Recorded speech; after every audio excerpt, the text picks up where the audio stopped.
L'épreuve de TP du bac de sciences physiques, le CE, approche à grands pas. Voici donc quelques rappels importants pour te permettre de réussir cette épreuve. Elle dure 1 heure pendant laquelle tu manipules seul. Attention, cette heure prend également en compte le temps de rangement de ta paillasse.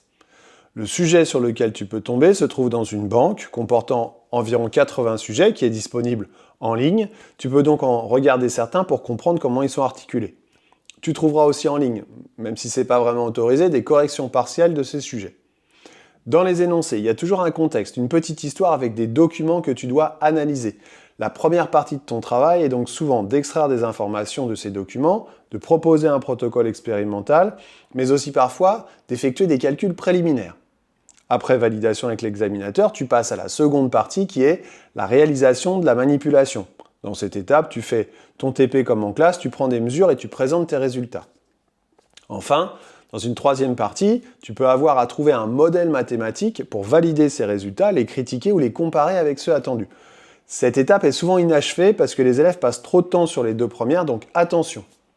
Pour chaque partie, on te donne dans l'énoncé la durée conseillée que tu dois y accorder, donc essaye de bien respecter cela.